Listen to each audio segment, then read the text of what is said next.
Ella pagó por aquella cabaña derruida en medio de la selva con los últimos billetes que le quedaban. Pensó que sería apenas un techo provisional para sus 3 hijos. Un escondite, lejos de las miradas crueles del pueblo. Pero al explorar el terreno baldío detrás de la casa, encontró una cisterna antigua y seca, y cuando se asomó al fondo oscuro, escuchó algo que venía desde las entrañas de ese pozo olvidado. Un sonido que transformaría para siempre el significado de la palabra familia.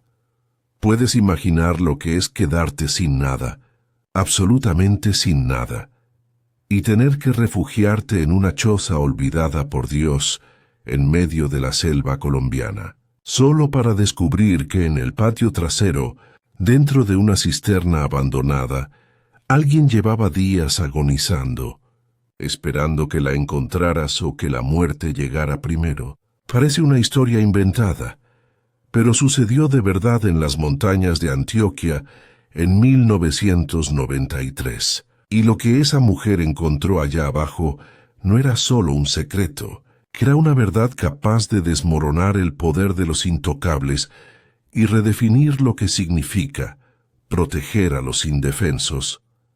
Antes de continuar, suscríbete al canal y deja tu like, porque el final de esta historia te hará cuestionar hasta dónde llegarías tú por una desconocida. Y cuéntame en los comentarios, ¿tendrías el valor de descender a una cisterna oscura encontrada en el patio de tu propia casa? Quiero leer lo que tu corazón te diría en ese momento. Carmen Reyes tenía 36 años cuando su mundo se desintegró. Era 1993 y el camión que transportaba trabajadores de la finca cafetera volcó en la curva conocida como el Mirador del Diablo. Su esposo Julián nunca regresó a casa. La compañía agrícola, después de meses de evasivas y puertas cerradas, le entregó un sobre con apenas 2 millones de pesos colombianos como compensación. Era una burla. 2 millones de pesos que en aquella época apenas alcanzaban para sobrevivir un mes. 2 millones que representaban la vida de un hombre bueno, un padre de 3. 2 millones que cabían en el bolsillo delantero de su vestido gastado. Carmen era viuda. Ahora tenía 3 bocas que alimentar sin un solo peso fijo. El mayor, Mateo, de 12 años, apenas comenzaba a entender que ahora era el hombre de la casa. Sofía, de 8 años, una niña de ojos grandes que ya no sonreía como antes, y el bebé Tomás, de apenas 18 meses, que todavía mamaba de su pecho y no entendía por qué su mamá lloraba todas las noches. Julián había sido su ancla, un hombre callado pero de manos fuertes, que siempre regresaba de la finca con una sonrisa cansada y un dulce escondido para cada niño. Ella aún recordaba su última mañana, como él le había dado un beso en la frente antes de subir al camión que lo llevaría a su muerte. «Cuida a nuestros muchachos, Carmencita», le había dicho. «Prométeme que saldrán adelante, que tendrán lo que nosotros no tuvimos». Ella lo había prometido sin saber que esa promesa se convertiría en una sentencia de sufrimiento diario. Seguir adelante fue más brutal de lo que cualquier promesa podía anticipar. Sin el sueldo de Julián, el dueño del pequeño cuarto de bareque donde vivían les dio 2 semanas para desalojar. Carmen no tenía familia cercana. Todos habían migrado a Bogotá o a Venezuela buscando mejor suerte. Se vio en la calle, dependiendo de la caridad de la parroquia y de lo poco que ganaba lavando ropa ajena en el río. Durante casi 3 meses, durmieron en el piso de la sacristía gracias a la piedad del padre Tomás. Pero la presión de las familias pudientes del pueblo crecía. No veían bien a una viuda y sus 3 hijos invadiendo la casa de Dios. Carmen sabía que su tiempo allí se acababa. Fue entonces en una tarde lluviosa de octubre, que todo cambió. El sacristán, don Fabio, un hombre de pocas palabras y mirada triste, le informó que el dueño del cuarto había quemado las pocas pertenencias que no pudieron sacar. Carmen sintió que el suelo desaparecía bajo sus pies. ¿A dónde iría? ¿Cómo sobreviviría? Solo le quedaban 1.200.000 pesos de aquella compensación insultante, guardados en una bolsa de tela amarrada a su cintura, un dinero que había jurado no tocar, salvo por una emergencia de vida o muerte. Esta era esa emergencia. Caminó durante días con el bebé Tomás, cargado contra su pecho, y los otros dos agarrados de su falda preguntando en cada portón. Buscaba trabajo, un techo, cualquier cosa. Pero en un pueblo pequeño como Río Sucio, una mujer sola con 3 hijos no era una oportunidad. Era un problema. Las puertas se cerraban con excusas educadas pero firmes. «Ya tenemos quien nos ayude, señora. No hay espacio para tanta gente. Quizás en el beneficiadero de café busquen cocinera, pero no reciben niños». Y luego estaban las otras miradas, las de hombres que veían su desesperación como una invitación. El capataz del beneficiadero, un hombre gordo de bigote húmedo y ojos turbios, la miró de arriba abajo con descaro. «Una mujer joven como usted no debería batallar tanto», le dijo, su voz cargada de insinuaciones. «Yo podría ofrecerle una casita cómoda, buena comida a cambio de cierta compañía». Carmen sintió el ácido subirle por la garganta. «Busco trabajo honesto, señor», respondió dando media vuelta y saliendo de allí con la poca dignidad que le quedaba. El llanto de sus hijos, siguiéndola como una sombra. Por 3 noches durmieron acurrucados bajo el puente de piedra del río, cubiertos con cartones que Mateo había encontrado en un basurero. El frío de la montaña calaba hasta los huesos, y Carmen pasaba las noches temblando, no de frío, sino de miedo a que sus hijos se enfermaran, a que la policía rural se los quitara y los repartiera entre familias que los quisieran como sirvientes. El 1.200.000 pesos seguía en su cintura, quemándole la piel. Sabía que necesitaba usarlos, no para comida, sino para un refugio, por miserable que fuera. Fue en una tarde gris, cuando el viento arrastraba el olor a café húmedo y tierra mojada, que Carmen entró a la tienda de abarrotes El Cafetal para comprar 1 kilo de panela y algo de sal, usando las últimas monedas sueltas que tenía. Estaba mareada por el hambre, pero se mantenía erguida, negándose a parecer débil ante nadie. Detrás del mostrador de madera, 2 hombres con botas lodosas bebían aguardiente. Carmen reconoció a uno de ellos. Era Chepe, un hombre que hacía fletes en una camioneta destartalada.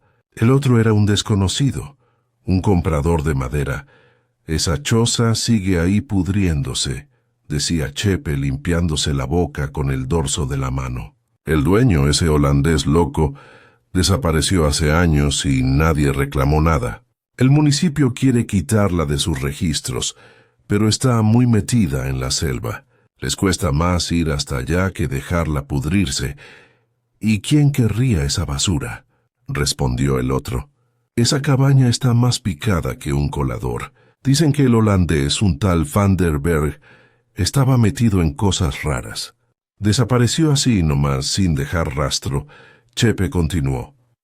«Están pidiendo 1.500.000 pesos por el puro derecho de ocupación del terreno. Pero te apuesto a que si alguien llega con 1 millón, se lo dan con tal de sacarlo de sus libros. El lugar está embrujado, dicen. Lejos de todo. Solo sirve para quien ya no tiene nada que perder». Carmen sintió que el corazón le daba un vuelco. Una cabaña, por 1.500.000 quizás menos. Ella tenía 1.200.000. ¿Sería posible? Se acercó a los hombres, sus pasos firmes aunque sus rodillas temblaban. Disculpen, señores, dijo, y su voz salió más clara de lo que esperaba. Estoy escuchando sobre esa cabaña en la selva. ¿Dónde queda exactamente? Los dos hombres la miraron sorprendidos. Don Ernesto, el dueño de la tienda, dejó de pesar la panela. Señora, comenzó Chepe con una media sonrisa que revelaba dientes manchados de tabaco. Ese no es lugar para una mujer, y menos con críos. Está a 8 kilómetros del camino principal, metida en la selva cerrada, cerca del arroyo que llaman la Cascada Silenciosa. La cabaña está sobre pilotes de madera podrida. El piso está hundido. No tiene puertas. Las ventanas están rotas y la gente cuenta cosas. Bajó la voz, como si el solo hecho de mencionar ciertos detalles pudiera atraer mala suerte. Dicen que el holandés Van der Berg no desapareció, que lo mataron por meterse donde no debía, y que en las noches se oyen ruidos raros, como si siguiera ahí, cuidando lo suyo. Nadie se acerca después del atardecer. Carmen tragó saliva, pero no mostró miedo. ¿Y si alguien ofrece 1.200.000 pesos? ¿Creen que los acepten? Chepe soltó una risa corta y áspera. Señora, esa cosa no vale ni 200.000. Pero si usted tiene el valor de irse a vivir a ese nido de serpientes y murciélagos, yo mismo la llevo con el secretario del municipio. Le aseguro que aceptan con tal de sacarlo de sus registros. Hagámoslo entonces, dijo Carmen, desatando la bolsa de tela de su cintura y contando los billetes arrugados sobre el mostrador. El sonido del papel viejo pareció resonar en el silencio de la tienda. Aquí están 1.200.000 pesos. Quiero que usted me haga el favor de llevar esta oferta al secretario. Dígale que es todo lo que tengo. Mi nombre es Carmen Reyes, viuda de Julián Ospina. Los hombres se miraron. Don Ernesto, el tendero, asintió lentamente, como quien reconoce la desesperación cuando la ve frente a frente. Chepe tomó los billetes, los sopesó en su mano como si fueran hojas secas y finalmente asintió. Está bien, doña Carmen, voy a llevar su dinero. Venga mañana al mediodía y yo le digo si se cerró el trato. Pero le advierto de nuevo, ese lugar le va a costar sangre para hacerlo habitable, si es que se puede. Yo no le tengo miedo al trabajo, respondió Carmen, y había una determinación en su voz que hizo que los hombres se callaran. Nunca le he tenido. Esa noche, acurrucada con sus 3 hijos bajo el puente de piedra, por primera vez en meses Carmen sintió algo parecido a la esperanza. Miró las estrellas frías que brillaban entre las nubes y susurró, «Julián, donde estés, ayúdame. Dame fuerzas para levantar un hogar para nuestros hijos». Al día siguiente, a mediodía, Chepe la esperaba en la tienda con un papel sellado en la mano y una expresión de incredulidad en el rostro. «Felicidades, doña Carmen», dijo. «Ahora es usted ocupante legal de una cabaña de madera modelo 1965, con 500 metros cuadrados de terreno selvático ubicado en el paraje La Cascada Silenciosa». Al secretario le dio tanta risa que alguien quisiera pagar por esa basura que agarró los billetes y selló el papel sin hacer preguntas. Dijo que buena suerte sacando las culebras. Carmen tomó el documento, un simple papel oficial que atestiguaba su derecho. Sus manos temblaban al sostenerlo. Era suyo. Por primera vez desde que Julián murió tenía algo que era suyo. Un lugar en el mundo, un techo, aunque estuviera lleno de agujeros. «¿Puede llevarme ahora?», preguntó ella. «Claro, señora. Suba a la camioneta con sus críos. Vamos de una vez». El camino fue un tormento. Los 8 kilómetros de trocha se convirtieron en un sendero estrecho que la camioneta apenas podía transitar. Las ramas de los árboles de caucho y ceiba arañaban los costados del vehículo. Cuanto más se alejaban del pueblo, más espesa y silenciosa se volvía la selva. El único sonido era el crujido de la camioneta sobre las hojas muertas y el graznido lejano de guacamayas. Finalmente, Chepe frenó en un pequeño claro rodeado de vegetación salvaje. «Es ahí, doña Carmen». Y allí estaba la cabaña. Descansaba torcida sobre pilotes de madera carcomida, como un animal herido. Las paredes de madera alguna vez pintadas de blanco estaban grises, manchadas de moho verde y negro. Estaba rodeada de maleza alta, que casi la cubría por completo. La puerta colgaba de una sola bisagra oxidada. Las ventanas eran agujeros vacíos y oscuros. La vegetación había crecido por todas partes, cubriendo los escalones de entrada, trepando por las paredes como si la selva intentara devorarla lentamente. Mateo, el mayor, se aferró a la mano de su madre. Sofía empezó a lloriquear en voz baja. El bebé Tomás, sintiendo la tensión, comenzó a llorar contra el pecho de Carmen. Chepe miró a Carmen, esperando ver el arrepentimiento en su rostro, pero ella solo respiró hondo, acomodó al bebé en su rebozo y caminó hacia la entrada. El interior era una pesadilla hecha realidad. El olor a humedad, a animal muerto y a podredumbre la golpeó en la cara como un puño invisible. El piso de madera estaba levantado y en varias secciones, completamente podrido, dejando ver la tierra húmeda y oscura debajo. Había excremento de murciélagos y ratas por todas partes. Telarañas gruesas como cortinas colgaban del techo bajo. En lo que fue alguna vez una pequeña cocina, solo quedaba un lavadero de piedra cubierto de musgo. En el otro extremo, un colchón manchado y rasgado se pudría en un rincón rodeado de botellas vacías. Pero Carmen vio más allá de la basura. Vio 4 paredes de madera que, una vez limpias, la protegerían del viento helado de la montaña. Vio un techo que, aunque goteaba, era mejor que el cielo abierto. Vio un piso que, aunque podrido, podía ser reparado con tablas nuevas. Vio un espacio que era suyo, que nadie podía quitarle, que nadie podía juzgar. «Es perfecto», dijo en voz baja, y no había ironía en su voz. Chepe la miró como si estuviera loca. «¿Perfecto, señora?» «Sí», respondió ella girándose para verlo. Sus ojos estaban llenos de lágrimas, pero no eran de tristeza. Eran de una determinación feroz que asustó al hombre. «Es nuestro. Es todo lo que tenemos, y mis hijos y yo lo vamos a convertir en un hogar». Chepe meneó la cabeza, aún sin creerlo, pero algo en su mirada cambió. «Pues tiene usted más agallas que muchos hombres que conozco, doña Carmen. Eso sí, si necesita, si ocupa algo de la tienda de don Ernesto, dígale que yo respondo por usted. Mi finca está a unos 9 kilómetros bajando por el camino principal. Que Dios la ayude». «Gracias, señor». No olvidaré su gesto. Cuando la camioneta desapareció dejando tras de sí una nube de polvo rojo, Carmen y sus 3 hijos se quedaron solos frente a su nueva propiedad. El silencio de la selva los envolvió denso y pesado, roto solo por el canto lejano de pájaros desconocidos. Mateo, con sus 12 años, apretó los puños. «Aquí vamos a vivir, mamá». Sofía se escondió detrás de la falda de Carmen.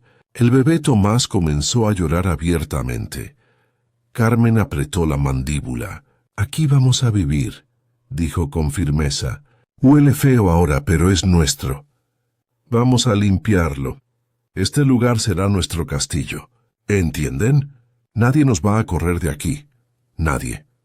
Y Carmen Reyes, viuda, con 3 hijos y una cabaña inservible, en medio de la nada, comenzó a trabajar. Los primeros días fueron una batalla contra la mugre, el abandono y la selva misma. Carmen despertaba antes del amanecer, cuando la neblina aún cubría la copa de los árboles, y trabajaba hasta que sus músculos gritaban de dolor. Primero sacó el colchón podrido, arrastrándolo ella sola hacia un claro en la selva. con náuseas por el olor a orines y moho concentrado. Luego, con una rama gruesa que encontró, empezó a barrer. Barrió kilos de excremento seco de murciélagos, nidos de rata construidos con papel periódico amarillento, hojas podridas y basura que el holandés Van der Berg había dejado, botellas de licor vacías, latas oxidadas, ropa hecha jirones. Mateo la ayudaba, sus brazos delgados de 12 años, luchando con el peso de la basura acumulada. Sofía, una vez superado el susto inicial, fue enviada al arroyo que corría a casi medio kilómetro de distancia. Iba y venía con baldes de lata oxidados, acarreando agua limpia y fría. Carmen cargaba al bebé Tomás en su espalda, con el rebozo mientras trabajaba, el niño durmiendo o llorando según el momento.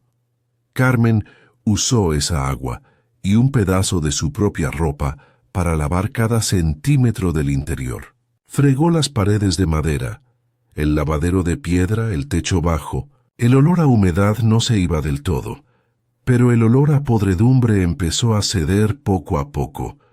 Para tapar los huecos de las ventanas, usó los mismos cartones que habían usado para dormir bajo el puente. Para la puerta, Mateo encontró unas tablas viejas en la selva, y Carmen, usando alambre oxidado que halló entre la maleza, logró asegurarla de manera rudimentaria. No cerraba bien, pero al menos era una barrera contra la noche y los animales. Para los hoyos más grandes en el piso, usó piedras planas que encontraron en el arroyo, rellenando los huecos con barro y hojas secas, creando un suelo irregular pero transitable. Por las noches, dormían todos juntos en el rincón más seco, sobre un montón de hojas de plátano secas que habían recolectado, cubiertos con la única cobija que tenían. Carmen apenas dormía. Su cuerpo adolorido la mantenía despierta, pero también era la satisfacción pequeña y amarga de estar construyendo algo con sus propias manos, algo que nadie podría quitarles. Fue en la mañana del 6º día, cuando Carmen decidió explorar todo el terreno, que lo descubrió. Detrás de la cabaña, oculta por la maleza espesa de helechos gigantes y enredaderas, había una estructura circular de piedra antigua, cubierta casi completamente por musgo y hojas muertas. Parecía un pozo, pero cuando Carmen se acercó y apartó la vegetación, vio que era una cisterna vieja, construida probablemente décadas atrás, cuando alguien había intentado vivir allí. La abertura circular, de aproximadamente 1 metro de diámetro, estaba cubierta con tablas de madera podridas que alguna vez formaron una tapa. Algunas tablas habían cedido con el tiempo, dejando huecos oscuros que descendían a la negrura absoluta. Mateo la ayudó a quitar las tablas restantes. Eran pesadas, empapadas por años de lluvia, cubiertas de hongos blancos que parecían dientes. Cuando quitaron la última tabla, el olor que subió era diferente al de la humedad normal. Era un olor acre, a humo viejo, a tela quemada, a algo orgánico y enfermo, que hizo que Carmen retrocediera instintivamente. «¿Qué es eso, mamá?», preguntó Mateo tapándose la nariz. «No lo sé», respondió Carmen, pero su corazón ya estaba latiendo más rápido, sin razón aparente, como si su cuerpo supiera algo que su mente aún no comprendía. Se asomó con cuidado al borde circular de piedra. La cisterna descendía unos 4 o 5 metros hacia abajo. Las paredes eran de piedra apilada, resbaladizas de musgo. No había agua, solo oscuridad, y ese olor perturbador iba a alejarse, a dejar ese misterio para otro día, cuando escuchó algo. Un sonido tan bajo que pensó que era el viento entre las hojas, pero lo oyó de nuevo. Era un movimiento, un roce como tela contra piedra húmeda, y luego una respiración, entrecortada, débil, aterrorizada, humana.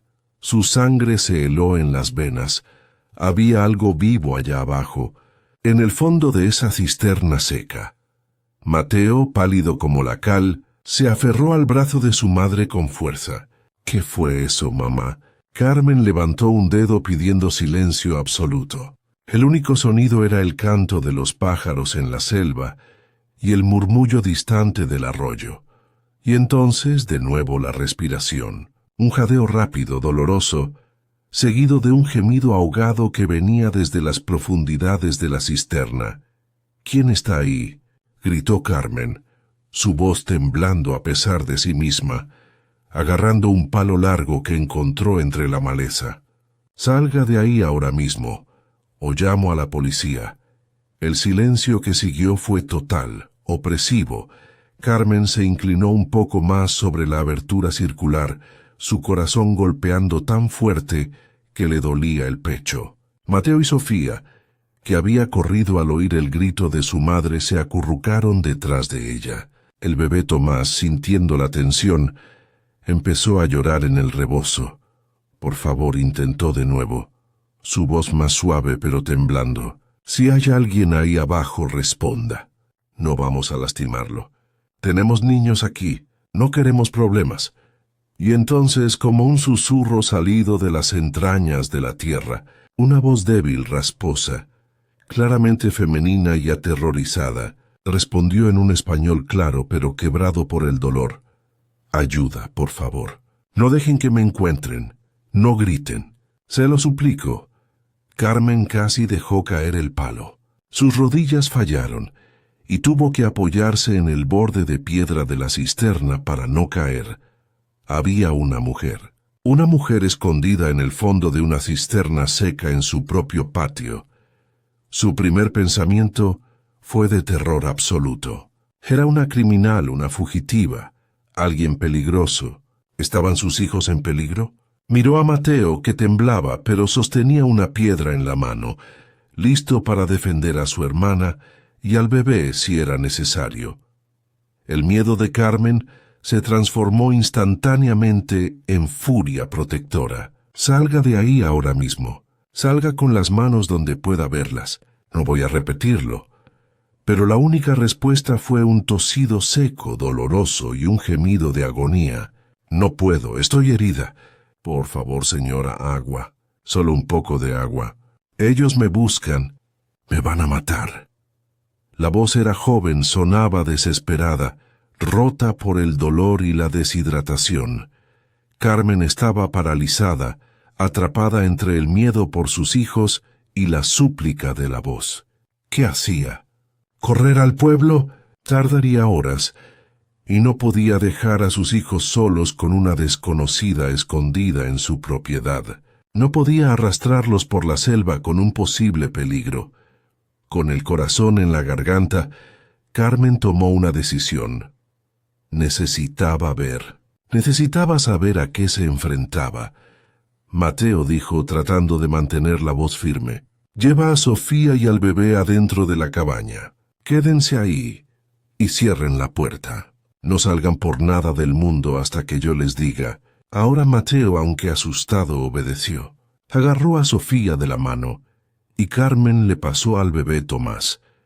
Los guió hacia la cabaña. Carmen esperó hasta oír la puerta cerrarse. Sola en el patio trasero, con la cisterna oscura respirando a sus pies, encendió la única vela que tenían con un fósforo. La llama parpadeó débil, amarilla. «Voy a bajar la vela», dijo en voz alta, su voz resonando en las paredes de piedra. «Voy a ver quién es usted. Si intenta algo, le juro por mis hijos que la lastimo. ¿Me entiende?» Sosteniendo la vela con una mano y el palo con la otra, buscó con el pie los huecos entre las piedras de la pared. Había escalones toscos tallados en la piedra, resbaladizos de musgo pero utilizables. Bajó lentamente, el aire haciéndose más frío y viciado con cada escalón. Cuando sus pies tocaron el fondo de la cisterna, levantó la vela con mano temblorosa, y lo que la débil luz reveló hizo que se le helara la sangre en las venas. Acurrucada en el rincón más alejado, Hecha un ovillo contra la pared curva de piedra, había una mujer joven. No tendría más de 25 o 27 años.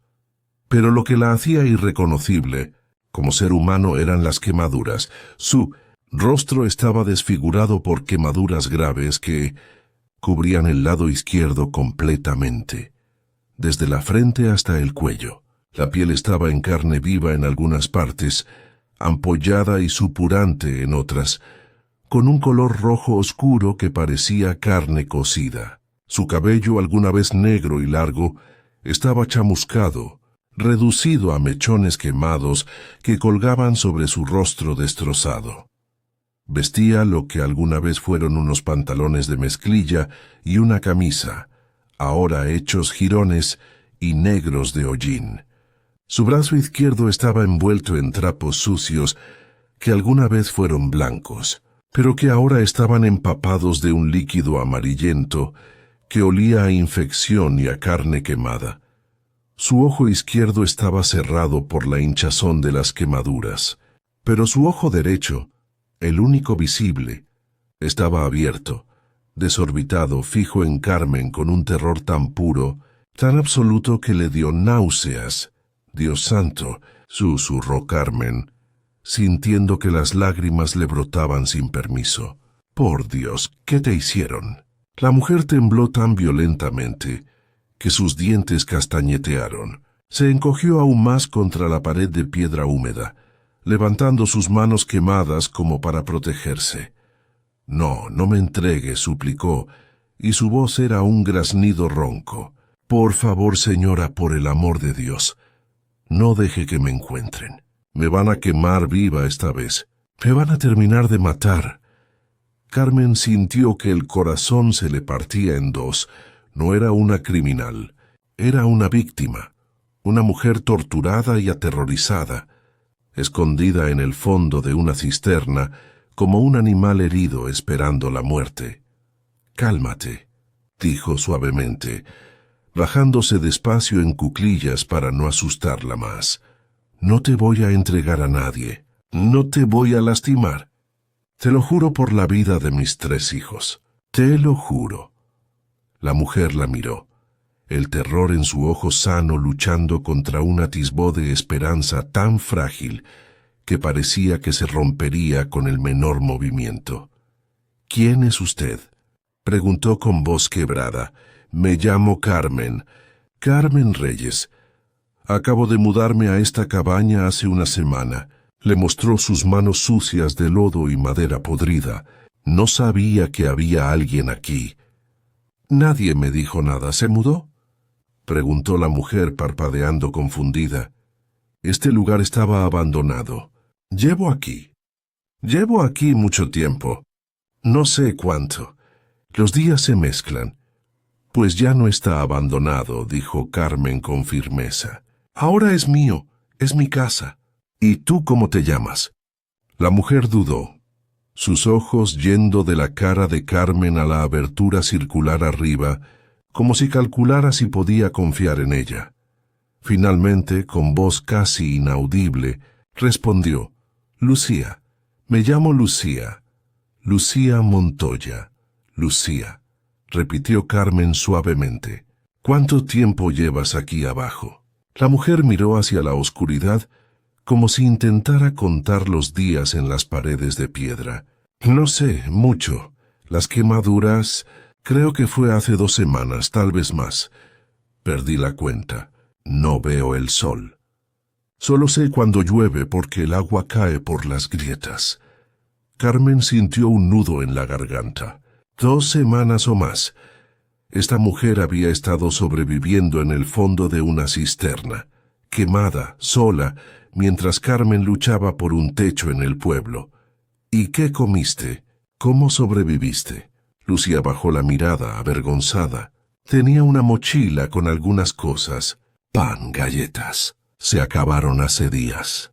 El agua. Cuando llueve, pongo la boca abierta y trago lo que cae. A veces lamo las paredes cuando están mojadas. El estómago de Carmen se contrajo. «¿Y tus quemaduras?». «¿Qué pasó?». ¿Quién te hizo esto? El terror volvió al rostro desfigurado de Lucía, tan intenso que Carmen retrocedió un paso involuntariamente.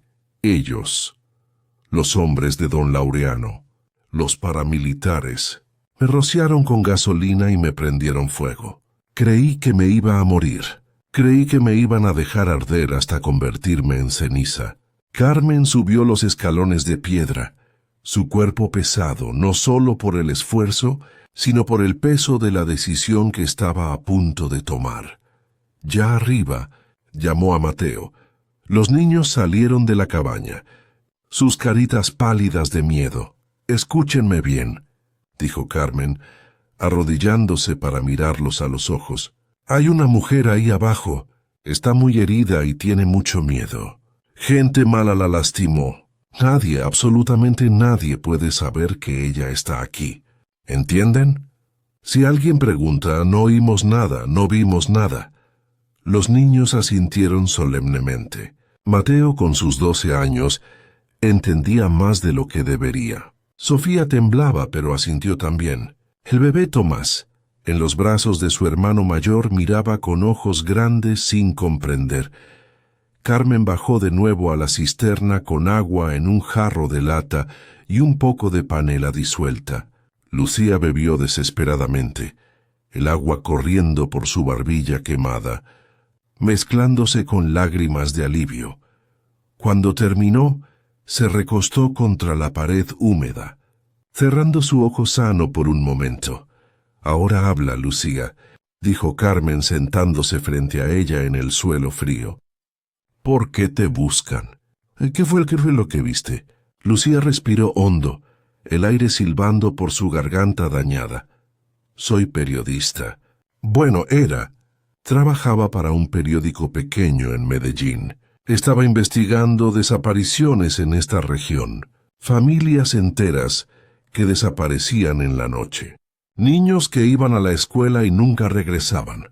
Mujeres jóvenes que se esfumaban. Nadie hablaba, todos tenían miedo.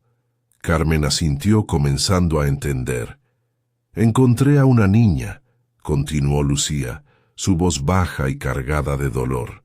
«Tenía 11 años. Había escapado de un camión. Estaba herida, aterrorizada. Me contó que los paramilitares de don Laureano no solo desplazaban a campesinos de sus tierras para quedarse con ellas. Los estaban vendiendo. «¿Vendiendo?», susurró Carmen sintiendo náuseas. «Tráfico de personas», dijo Lucía, las lágrimas corriendo por su rostro quemado, ardiendo en las heridas abiertas. «Mujeres y niñas para prostitución, para redes de explotación sexual, niños para trabajo esclavo en minas ilegales en Panamá y Ecuador, hombres para campos de coca donde los matan trabajando, donde no pueden escapar. Hay una ruta completa, organizada como una empresa. Los sacan de aquí en camiones de ganado, escondidos entre las reses. Los llevan a una finca cerca de la frontera con Panamá. Y de ahí los envían a Centroamérica, a México, algunos hasta Estados Unidos y Europa». Carmen cerró los ojos, sintiendo que el mundo se inclinaba bajo sus pies. «Tenía pruebas», continuó Lucía con voz temblorosa, «fotografías, testimonios grabados de víctimas que habían escapado, documentos que mostraban las rutas exactas, los nombres de los compradores, los políticos que recibían dinero para hacer la vista gorda, los policías que protegían los camiones. Tenía todo. Iba a publicarlo. Iba a enviarlo a periódicos grandes de Bogotá, a organizaciones internacionales. Iba a exponer todo el sistema». Hizo una pausa, su cuerpo entero temblando.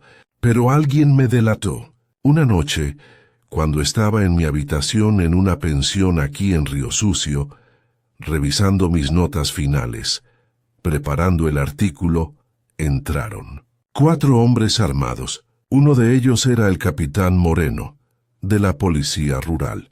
Otro era el capataz del beneficiadero, ese hombre gordo y asqueroso». Carmen sintió un escalofrío. Ese mismo hombre que le había hecho proposiciones indecentes, me arrastraron fuera del pueblo en medio de la noche, continuó Lucía, su voz quebrándose. Me metieron en una camioneta, con los ojos vendados. Me preguntaban para quién trabajaba, si era de Amnistía Internacional, si era de la DEA estadounidense, si había enviado copias de mis archivos a alguien. Yo les decía la verdad, que era solo una periodista local, que trabajaba sola, que solo me importaba la verdad, que quería justicia para esas familias. Pero no me creyeron, o no les importó. Las lágrimas corrían libremente ahora, dejando surcos limpios en la mugre de su rostro. Me llevaron a un claro en la selva, lejos de todo. Me quitaron mi cámara, mis grabaciones, mis documentos, mi computadora portátil. Todo.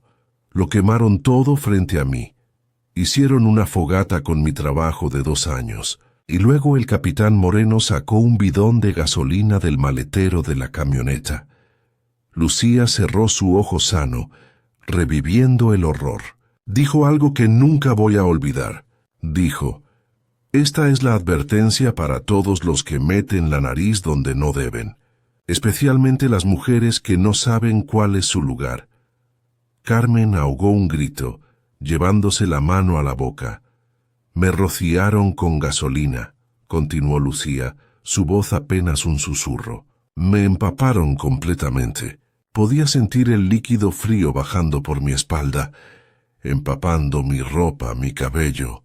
Y el olor, ese olor químico que me llenaba la nariz, que me hacía toser». Y luego uno de ellos, el capataz, encendió un fósforo. Lo hizo despacio para que yo lo viera, y me lo arrojó. Carmen sintió que el aire abandonaba sus pulmones. «Me prendí fuego como una antorcha humana», dijo Lucía, su cuerpo sacudiéndose con sollozos secos. El dolor era algo que no existe en ningún idioma. Era como si cada nervio de mi cuerpo estuviera gritando al mismo tiempo. Me tiré al suelo, rodé, traté de apagarme con la tierra. Escuchaba sus risas mientras yo me quemaba. Las escuchaba. Me estaba muriendo y ellos se reían. «¿Pero cómo sobreviviste?», preguntó Carmen, su propia voz quebrándose. «Logré apagar las llamas», dijo Lucía. «Rodé tanto que la tierra mojada por el rocío de la madrugada apagó el fuego.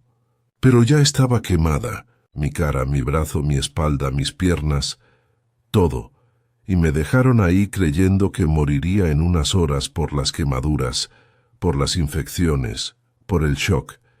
¿Y cómo llegaste aquí?». «No lo sé», susurró Lucía. «Tiene que haber sido instinto puro». Me arrastré. Caminé como zombi, sin rumbo. Estaba delirando de dolor y fiebre. Vi esta cabaña abandonada.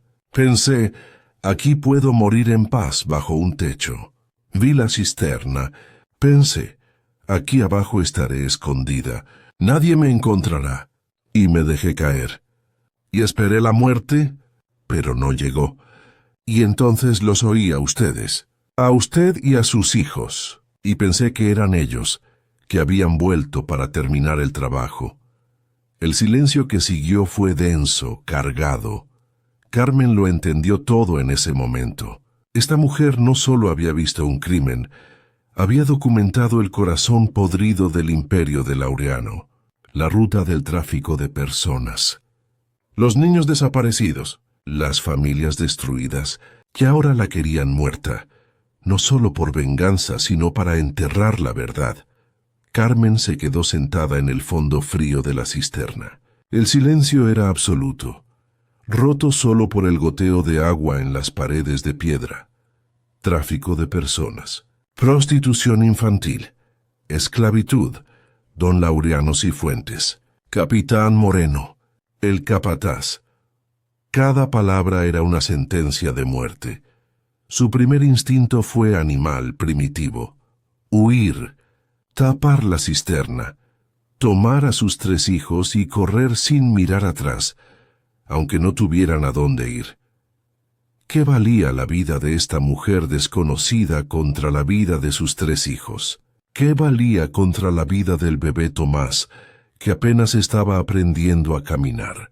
Si don Laureano descubría que ella estaba escondiendo a Lucía, no se limitarían a matarla. La torturarían para saber si Lucía le había contado algo, si había copiado sus archivos, si había más gente involucrada, y luego matarían a sus hijos frente a ella, uno por uno, para hacerla sufrir antes de matarla también. El terror era tan físico, tan real, que le costaba respirar en el aire viciado de la cisterna. Pero entonces miró a Lucía. Realmente la miró. Vio las quemaduras que cubrían su rostro, que habían destruido su belleza, que la marcaban para siempre. Vio la forma en que su cuerpo temblaba, no solo de frío, sino de un trauma que nunca sanaría completamente. Vio a una mujer que había intentado salvar a niños como Mateo, como Sofía, como el bebé Tomás, y había sido quemada viva por ello. Y pensó en Julián, pensó en su última promesa. Cuida a nuestros muchachos, Carmencita. Prométeme que saldrán adelante, que tendrán lo que nosotros no tuvimos. ¿Cómo podía cuidar a sus muchachos si les enseñaba con el ejemplo que estaba bien dejar morir a un ser humano por miedo? ¿Cómo podía criar a Mateo para que fuera un hombre de bien si ella misma se convertía en cómplice de un asesinato por omisión? ¿Cómo podía mirar a Sofía a los ojos cuando creciera y decirle que luchara por lo correcto si ella misma había elegido el silencio por conveniencia? ¿Qué clase de hogar sería ese? Construido sobre los huesos de una mujer inocente que había tratado de salvar a otros. No, no podía. El miedo no podía ganar. El terror no podía dictar quién era ella. «No vas a morir aquí», dijo Carmen finalmente, su voz temblando pero llena de una convicción que brotaba desde lo más profundo de su ser. «Y no te van a encontrar. Vamos a encontrar una manera, te lo prometo». «¿Cómo?», susurró Lucía, la desesperación ahogando su voz. «No hay manera, señora. Mire mi cara. Mire mis quemaduras. No puedo caminar sin colapsar de dolor. Estoy marcada para siempre. Me reconocerán inmediatamente. No hay manera». «Sí hay manera», respondió Carmen, con una firmeza que sorprendió a ambas. «Pero no aquí abajo. Tienes que salir de esta cisterna. Tienes que venir a la cabaña. Voy a curar tus heridas. Voy a conseguir medicina. Y vamos a pensar en algo juntas. Pero no te vas a pudrir aquí abajo como un animal». «Carmen, así se llama usted, ¿verdad?», dijo Lucía, lágrimas corriendo por su rostro desfigurado. «No sabe lo que está haciendo. Si me ayuda, la matarán a usted también, a usted y a sus 3 hijos. No vale la pena. Soy solo una periodista fracasada. No valgo 3 vidas inocentes. Cállate», dijo Carmen, su voz como un látigo. «No te voy a dejar morir. Punto. Ahora vamos. Apóyate en mí. Vas a subir esos escalones aunque sea lo último que hagamos hoy». Sacar a Lucía de la cisterna fue una agonía. La mujer era puro peso muerto. Las quemaduras en sus piernas hacían que cada movimiento fuera un tormento. Carmen tuvo que bajar de nuevo, ponerse debajo de ella y empujarla escalón por escalón. Lucía gritaba con cada movimiento, un sonido desgarrador que hizo que Mateo y Sofía, esperando arriba, se taparan los oídos. El bebé Tomás lloraba aterrorizado por los gritos. Pero finalmente, después de lo que pareció una eternidad, Lucía estaba arriba, colapsada sobre la hierba del patio trasero, jadeando, su rostro gris de dolor. Carmen la arrastró hacia la cabaña, con Mateo ayudando por el otro lado. La acostaron en el rincón más limpio, sobre las hojas de plátano que usaban como colchón. «Mateo, Sofía», dijo Carmen, su voz firme, «esta es Lucía, está muy enferma. Es nuestro secreto más grande. ¿Entienden? Nadie puede saber que está aquí, nadie». Los niños asintieron, sus ojos enormes fijos en el rostro quemado de Lucía. Carmen sabía que necesitaba ayuda. Las quemaduras de Lucía estaban infectadas gravemente. Sin medicina, moriría en días. Esa tarde, con el bebé Tomás en brazos y dejando a Mateo a cargo con instrucciones estrictas, caminó las 2 horas hasta el pueblo. Entró a la tienda El Cafetal. Don Ernesto, el anciano tendero, la miró con sus ojos agudos que parecían ver a través de las mentiras. Cuando Carmen pidió ungüentos para quemaduras, vendas, antibióticos, el anciano no dijo nada por un largo momento. Luego cerró la tienda, girando el letrero acerrado.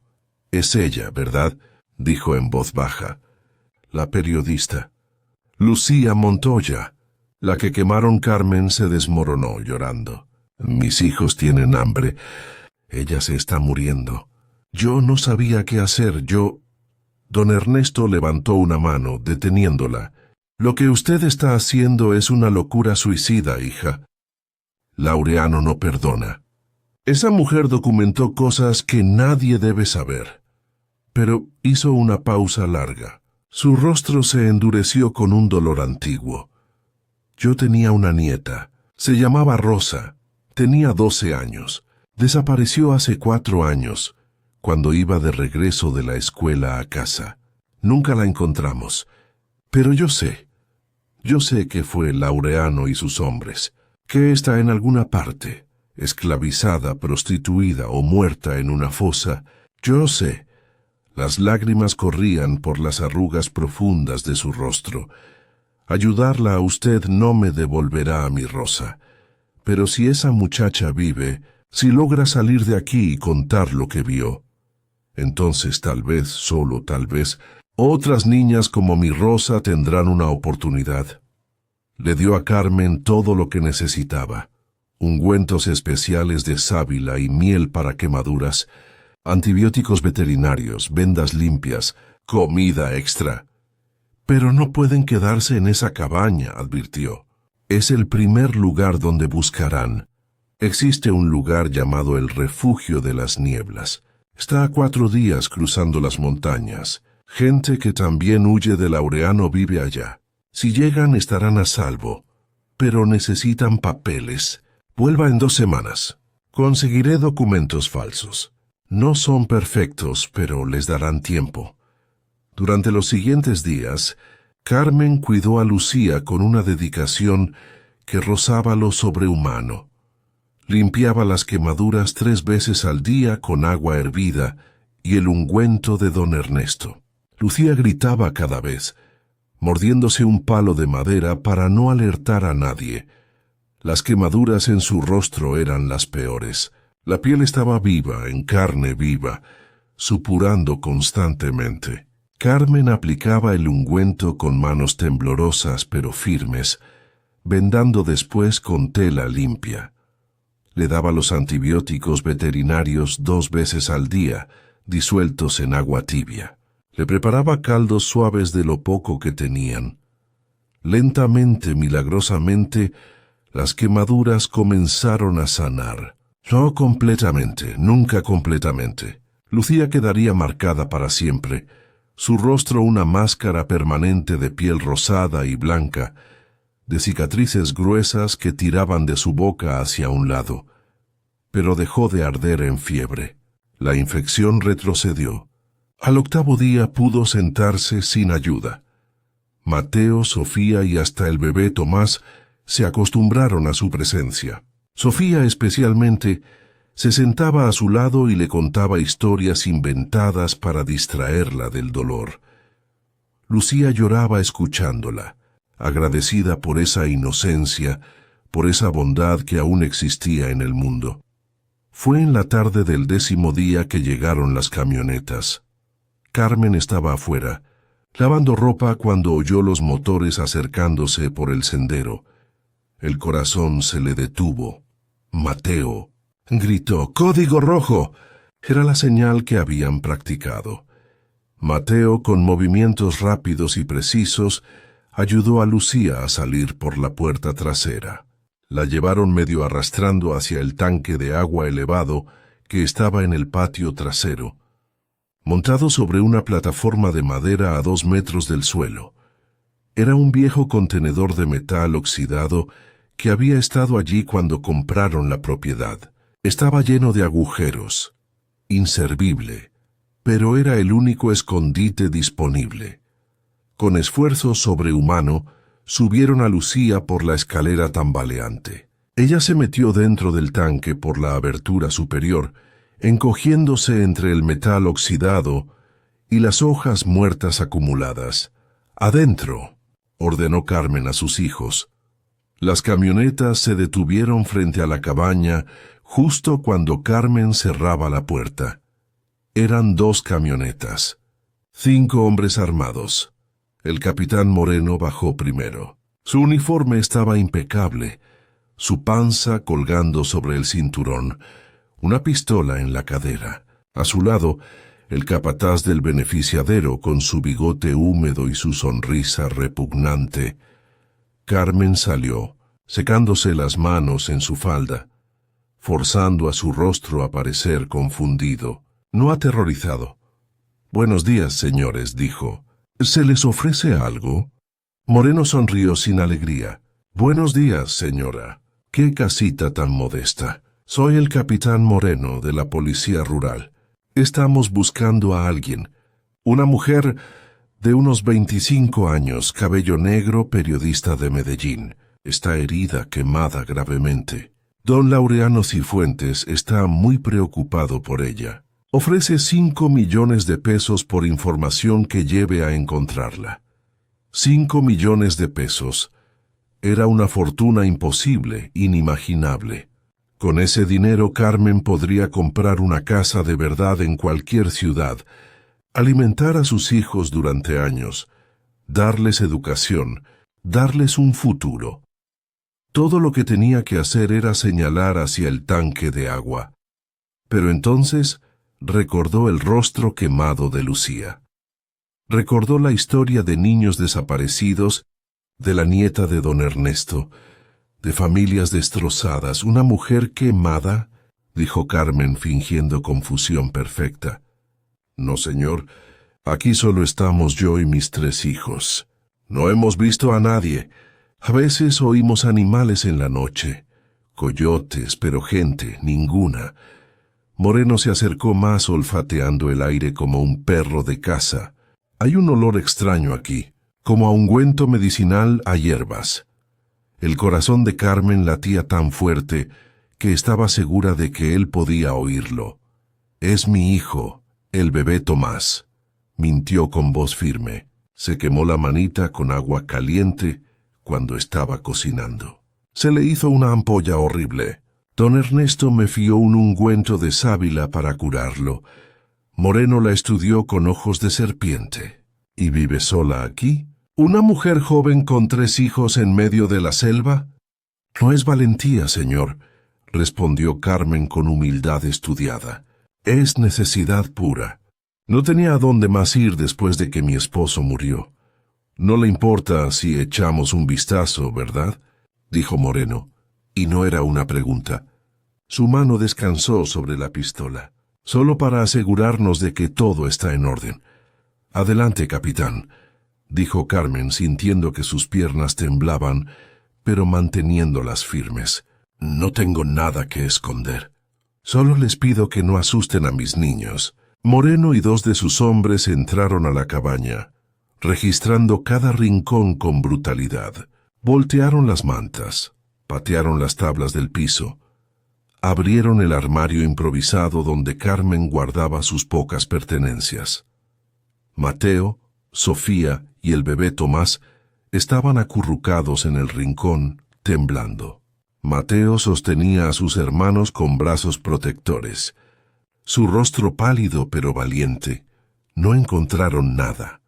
Afuera, el capataz y los otros 2 hombres caminaban por el patio trasero, inspeccionando el terreno con ojos entrenados. Uno de ellos se acercó a la cisterna. «¡Capitán!», gritó. «Aquí hay un pozo viejo».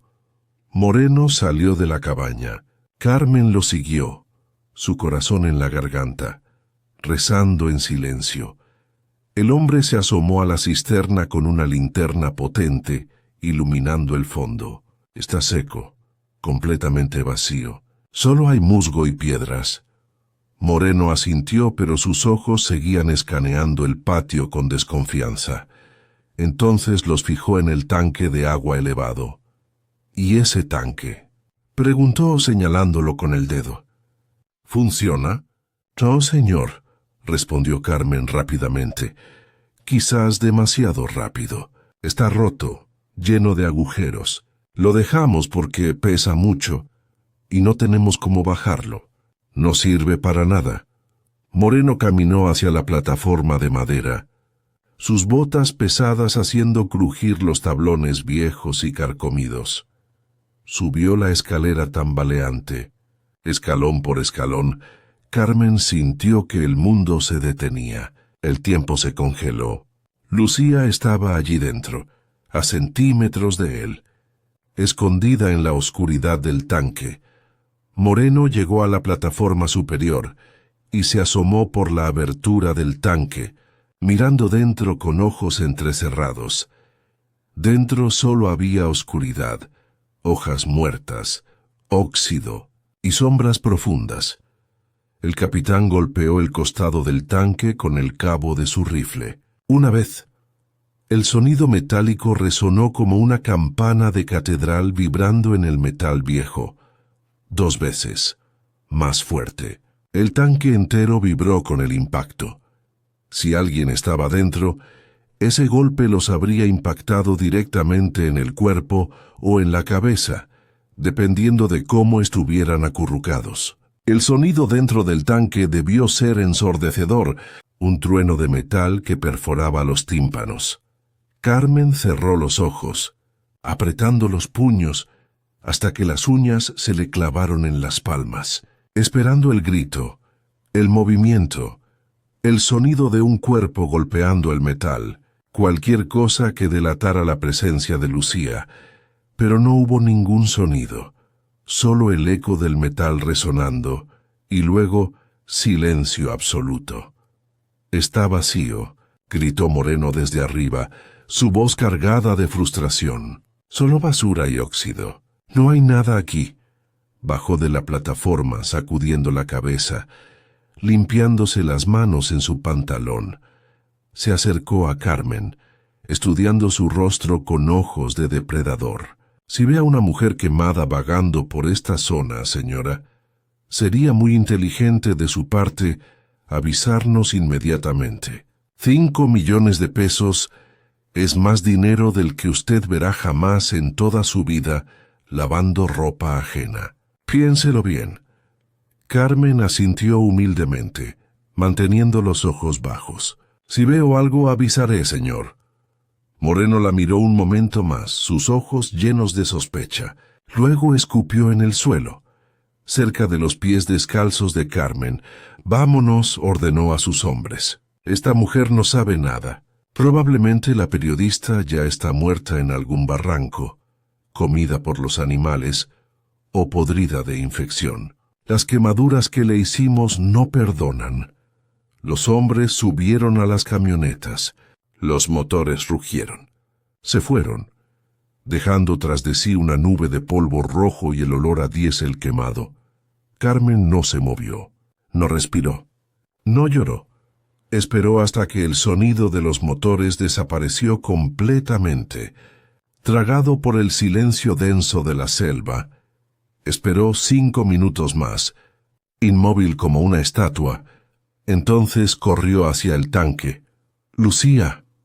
Lucía responde. Subió la escalera tan rápido que casi se resbala. Se asomó al tanque, su corazón latiendo violentamente. Lucía estaba acurrucada en el fondo del tanque, en posición fetal, su rostro quemado, presionado contra el metal oxidado. Tenía los ojos cerrados, el cuerpo completamente inmóvil. «Lucía, por favor, responde». La mujer abrió su ojo sano lentamente, como si emergiera de un lugar muy profundo y oscuro. Un hilo delgado de sangre corría de su oreja derecha. donde el cabo del rifle había golpeado el metal justo al lado de su cabeza. El impacto había sido tan fuerte, tan ensordecedor dentro del espacio metálico, que probablemente le había reventado el tímpano. Pero había permanecido completamente inmóvil, completamente en silencio. Ni siquiera había respirado fuerte.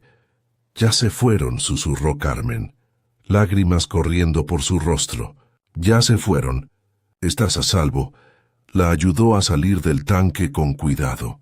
Lucía temblaba incontrolablemente, no de frío, sino del shock de haber estado a centímetros de la muerte, del trauma de haber oído la voz del hombre que la había quemado viva. Cuando bajaron, Mateo, Sofía y el bebé Tomás salieron corriendo de la cabaña y rodearon a ambas mujeres, abrazándolas. Mateo miró a su madre con ojos que ya no eran de niño. «No podemos quedarnos aquí, mamá. Van a volver». «Lo sé». Carmen asintió, abrazando a sus 3 hijos con un brazo y sosteniendo a Lucía con el otro. «Lo sé, hijo. Lo sé». Esa noche, reunidos en la cabaña oscura, Carmen lo dijo en voz alta. «No estamos a salvo aquí». Moreno no se lo creyó completamente. «Tiene dudas». Vi cómo nos miraba. «Volverá tal vez esta noche, tal vez mañana al amanecer, y la próxima vez traerá más hombres, perros, y no será tan amable». «¿Qué hacemos, mamá?», preguntó Mateo, su voz temblando a pesar de su intento de parecer fuerte. «Nos vamos», dijo Carmen con firmeza absoluta. «Esta noche». «En cuanto oscurezca completamente, ¿a dónde?», preguntó Lucía, su voz ronca y quebrada. «A un lugar llamado el Refugio de las Nieblas. Don Ernesto me habló de él. Está a 4 días cruzando las montañas hacia el páramo. Es un lugar donde vive gente que también se esconde de Laureano. Gente como nosotras. Si llegamos allá estaremos a salvo. Pero los papeles que don Ernesto iba a conseguir, los documentos falsos», comenzó Lucía. «No hay tiempo», la interrumpió Carmen. «Don Ernesto dijo 2 semanas. Solo han pasado 10 días. No podemos esperar 4 días más. Moreno volverá antes. Nos vamos sin papeles. Iremos por la selva, por las montañas, por caminos donde no hay retenes ni policías». Lucía miró su cuerpo quemado, sus piernas vendadas, sus manos destrozadas. «No puedo caminar largas distancias. Los voy a retrasar. Me van a atrapar por mi culpa. Déjenme aquí. Sálvense ustedes y los niños». «Cállate», dijo Carmen con una firmeza que no admitía discusión. «No te salvé de esa cisterna para dejarte ahora. No te cuidé durante 10 días para abandonarte en el momento más difícil. Vienes con nosotros. Aunque tenga que cargarte en mi espalda durante 4 días completos, eres parte de esta familia ahora. ¿Entiendes?» Lucía no pudo responder. Solo lloró en silencio, abrumada por una gratitud que no tenía palabras. Carmen empacó lo esencial en un costal viejo, el resto del arroz y los frijoles, el ungüento para las quemaduras de Lucía, los antibióticos veterinarios, 2 botellas de lata llenas de agua del arroyo, la única cobija que tenían. El problema era Lucía. Las quemaduras en sus piernas y espalda hacían que caminar fuera una agonía. Después de 100 metros colapsaba de dolor. Carmen improvisó un bastón con una rama fuerte y gruesa. Rasgó más tela de su propia ropa para hacer vendas de soporte que envolvieran las piernas de Lucía, dándoles algo de estabilidad. «Mateo», le dijo a su hijo mayor, «tú cargarás al bebé Tomás en la espalda cuando se canse de caminar. Usa el rebozo como yo te enseñé. Sofía, tú caminarás entre Lucía y yo. Si Lucía se cae, nos avisas inmediatamente. Yo ayudaré a Lucía. Iremos despacio, pero llegaremos. Todos llegaremos juntos, a las 3 de la madrugada, cuando la selva estaba en su noche más oscura y fría, cuando hasta los animales nocturnos parecían dormir. Salieron de la cabaña por última vez. Carmen se detuvo en la puerta, mirando atrás una última vez. Esa cabaña podrida que había comprado con su último $200,000. El lugar donde había encontrado a Lucía. El lugar donde había tomado la decisión que cambiaría sus vidas para siempre. El lugar donde había elegido la compasión sobre el miedo. «Vámonos», susurró a la noche oscura. Y las 5 figuras, 4 pequeñas y una herida, desaparecieron entre los árboles gigantes, adentrándose en la selva hacia un destino incierto. Los primeros 2 días fueron una pesadilla que redefinió el significado del sufrimiento. Lucía se apoyaba en Carmen y en el bastón improvisado, pero cada paso era una agonía visible. Las quemaduras en sus piernas se abrían con el movimiento constante, sangrando a través de las vendas que Carmen había puesto con tanto cuidado. Carmen cargaba al bebé, Tomás en el rebozo atado a su pecho, cuando el niño no podía caminar más. Mateo ayudaba a Lucía por el otro lado, cuando Carmen necesitaba descansar sus brazos. Sofía caminaba detrás, vigilando, avisando si alguien se quedaba atrás. Avanzaban lentamente, dolorosamente lento.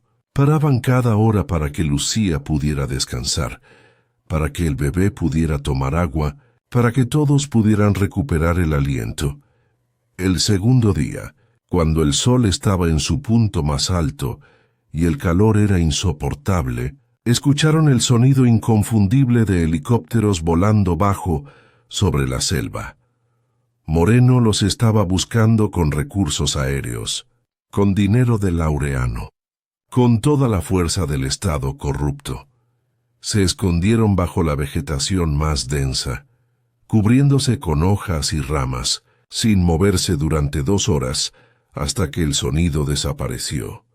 Esa noche acamparon en una cueva pequeña y húmeda. Todos tenían hambre. Las provisiones que Carmen había empacado se estaban acabando más rápido de lo planeado, porque eran 5 bocas, no 4. Carmen limpió las heridas de Lucía con el agua preciosa que les quedaba.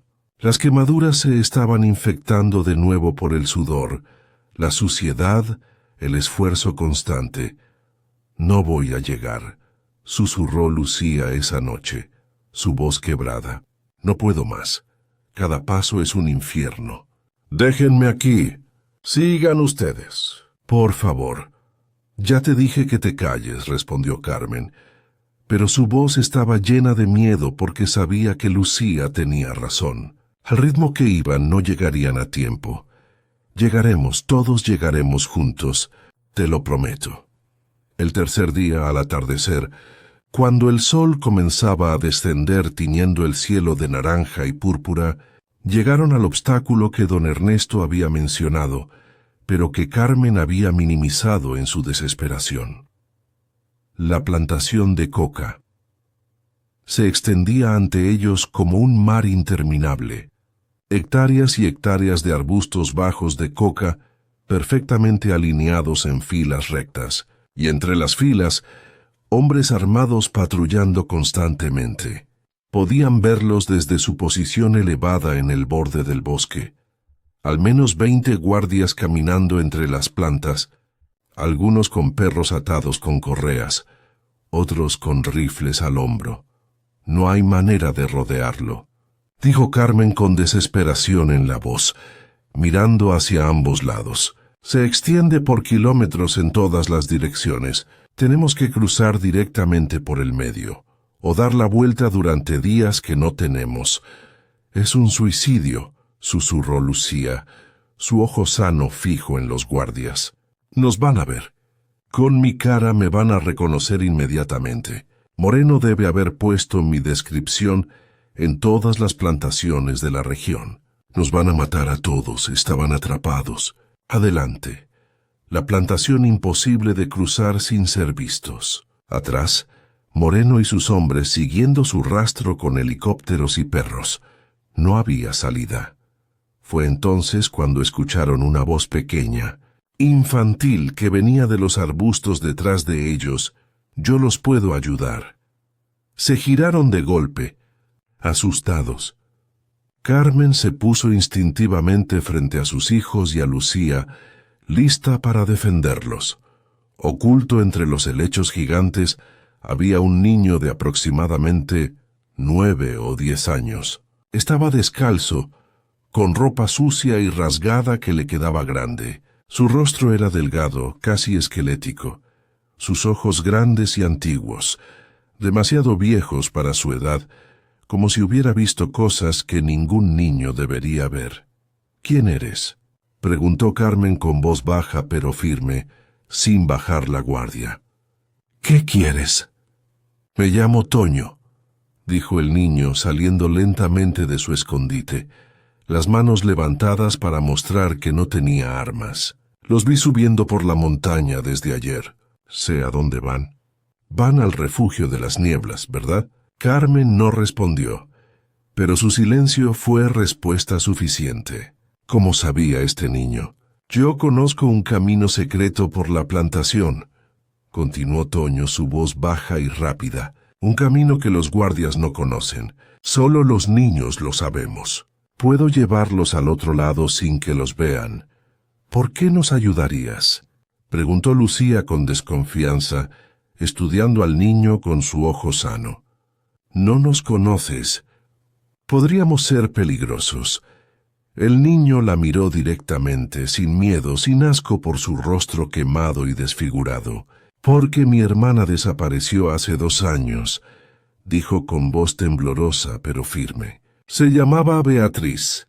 Tenía 12 años. Los hombres de don Laureano se la llevaron una noche cuando volvía de ayudar a mi tía en el pueblo. Mi mamá dice que está muerta, que es mejor pensar que está muerta, pero yo sé que la vendieron. Sé que está en alguna parte sufriendo».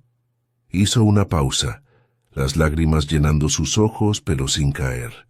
«¿Y usted?», señaló a Lucía con un dedo tembloroso.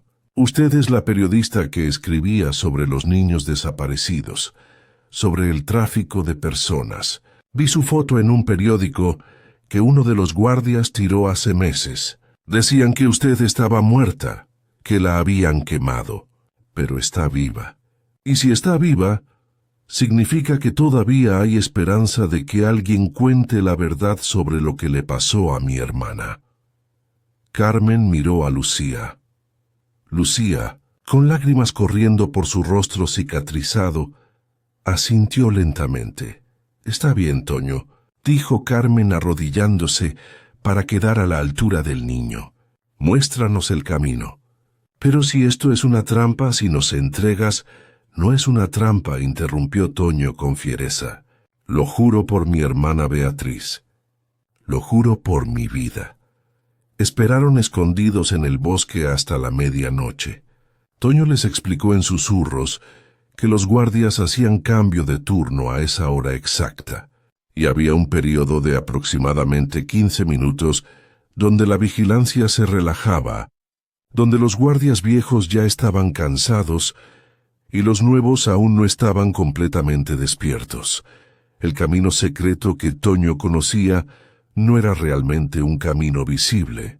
Era una serie de zanjas de drenaje que corrían entre las filas interminables de coca, zanjas angostas que los constructores habían cavado para evitar que el agua de lluvia inundara las plantas. Eran demasiado angostas y bajas para que los adultos las notaran o las consideraran importantes, pero eran suficientes para que alguien pudiera arrastrarse por ellas. Oculto de la vista, Toño iría adelante guiando, luego Sofía, que era la más pequeña y silenciosa, luego Mateo con el bebé Tomás, amarrado en su espalda con el rebozo, luego Lucía, arrastrándose a pesar del dolor, y Carmen cerrando la marcha, vigilando, protegiendo.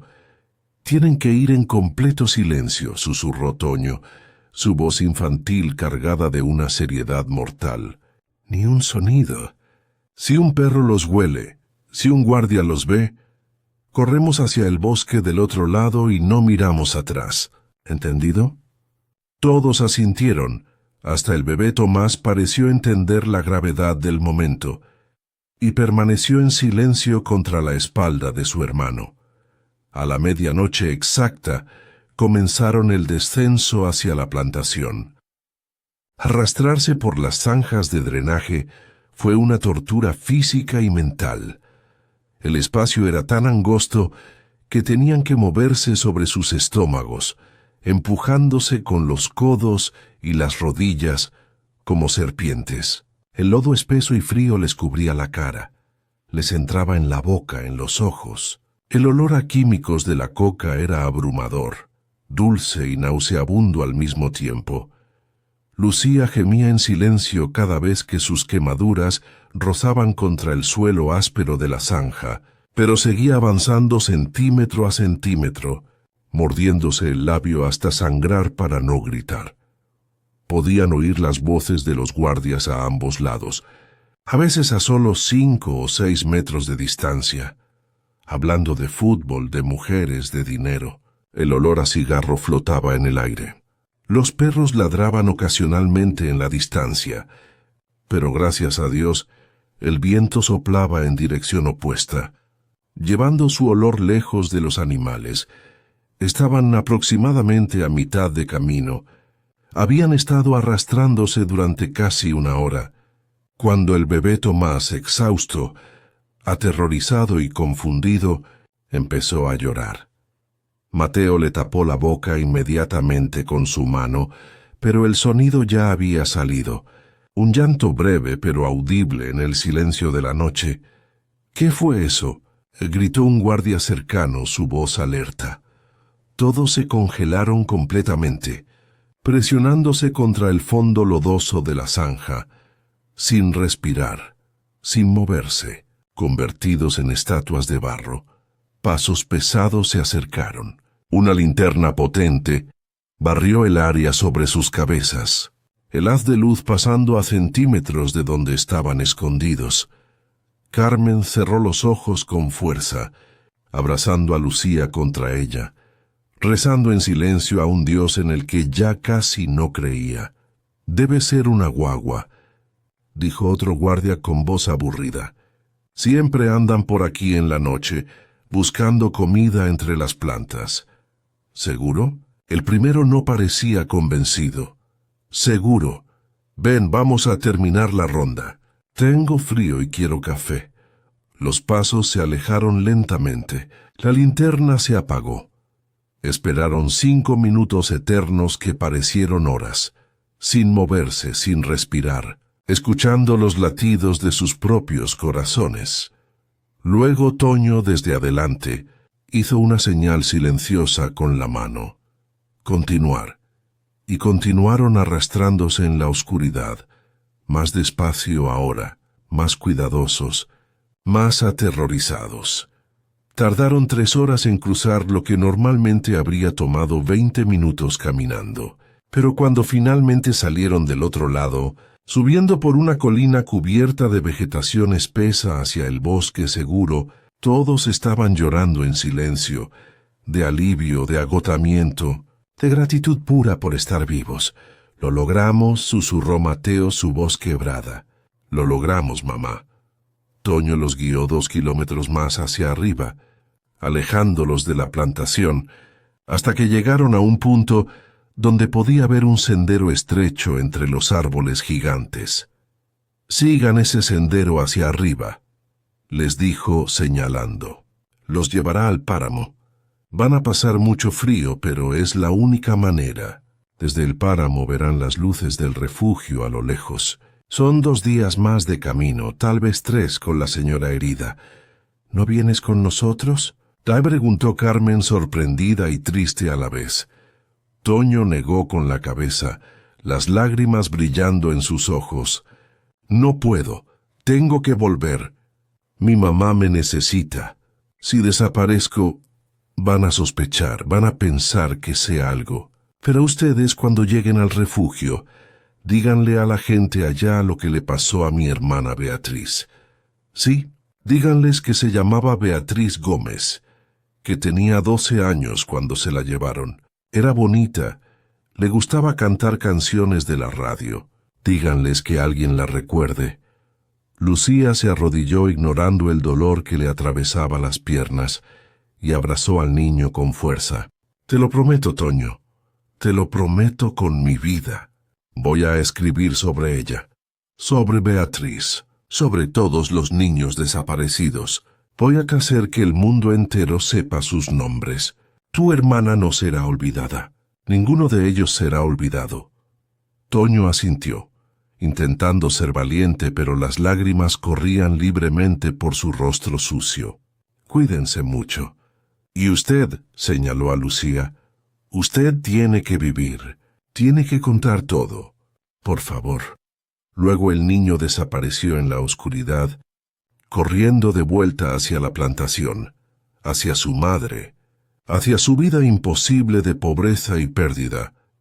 Carmen lo vio alejarse y sintió que el corazón se le rompía. Ese niño merecía algo mejor. Todos esos niños lo merecían. Los últimos 2 días fueron una prueba brutal de resistencia física y mental. Subieron hacia el páramo, donde el paisaje cambió completamente. Los árboles desaparecieron, reemplazados por pasto alto y amarillo, por rocas negras y volcánicas, por un viento constante y helado que cortaba como cuchillos. El aire se volvió tan delgado que cada respiración era un esfuerzo consciente. Carmen jadeaba. Mateo respiraba con dificultad. El bebé Tomás lloraba débilmente porque sus pulmones pequeños no podían procesar suficiente oxígeno. No tenían ropa adecuada para el frío brutal del páramo. Carmen envolvió al bebé en la única cobija. Mateo y Sofía se abrazaban mientras caminaban para darse calor mutuamente. Lucía colapsó 4 veces. Cada vez, Carmen la levantaba, la sostenía, la empujaba hacia adelante con pura fuerza de voluntad. La comida se acabó completamente. El agua se acabó. Chupaban el rocío de las hojas del pasto para no morir de sed. Sofía dejó de hablar. Mateo caminaba como sonámbulo, poniendo un pie delante del otro por puro instinto. El bebé Tomás ya no lloraba. Solo colgaba flojo del pecho de Carmen, sus ojos cerrados. Carmen misma sentía que su cuerpo se rendía, que sus músculos gritaban, que cada célula de su ser le rogaba que se detuviera, que se acostara y dejara que el frío la llevara. Pero seguía caminando. Un paso, otro más. Al atardecer del 5.º día, cuando el sol descendía sobre las montañas lejanas, pintándolas de oro y sangre, cuando Carmen estaba a punto de colapsar definitivamente, Mateo gritó desde adelante con la poca voz que le quedaba: «¡Mamá! ¡Humo! Veo humo!». Carmen levantó la cabeza con esfuerzo sobrehumano, y allí, en un valle escondido entre 2 montañas gigantes, había un pequeño asentamiento de chozas de lámina y piedra. Humo delgado se elevaba de varias chimeneas. Luces tenues brillaban en ventanas pequeñas. El refugio de las nieblas. Habían llegado. Carmen dio 3 pasos más y luego colapsó sobre sus rodillas en el pasto frío. Incapaz de moverse más, habían sobrevivido. El sol de la primavera entra por la ventana amplia del apartamento en Lavapiés, Madrid. Es un barrio de inmigrantes, de refugiados, de gente que como Carmen llegó sin nada y construyó algo hermoso sobre las cenizas del dolor. Carmen Reyes, ahora de 59 años, prepara café en una cocina pequeña pero luminosa. Sus manos, aunque marcadas por cicatrices viejas que nunca se borraron completamente, se mueven con la práctica de quien ha encontrado paz después de la tormenta. Su cabello es completamente gris ahora, recogido en un moño simple. Usa lentes para leer. Su rostro tiene arrugas profundas, pero sus ojos brillan con una serenidad que solo viene de haber mirado a la muerte y haber elegido la vida. En la sala, sus nietos juegan con bloques de madera construyendo torres que derriban con risas. Son hijos de Mateo, que vive a 3 calles de distancia. Mateo tiene ahora 35 años. Es maestro de escuela primaria, especializado en niños refugiados y traumatizados. Está casado con una mujer española. Tienen 2 hijos. Habla español con acento andaluz. Piensa en español, pero en sus sueños todavía oye la selva colombiana. Sofía, de 31 años, trabaja como traductora para las Naciones Unidas en Ginebra, especializada en casos de tráfico humano y desapariciones forzadas. Nunca se casó. Dice que su familia es suficiente. Visita a Carmen cada mes sin falta. Y el bebé Tomás, que ahora tiene 24 años y ya no es un bebé. Está terminando su residencia médica en el Hospital Universitario La Paz de Madrid, especializado en cirugía reconstructiva para víctimas de quemaduras. Todos son ciudadanos españoles. Todos tienen vidas que Carmen nunca soñó que fueran posibles cuando dormía bajo un puente con sus 3 hijos hace 23 años. Tocan el timbre del apartamento. Carmen deja la taza de café sobre la mesa y camina hacia la puerta, preguntándose quién podría ser. Mateo siempre entra con su propia llave, abre la puerta, y por un momento no puede respirar.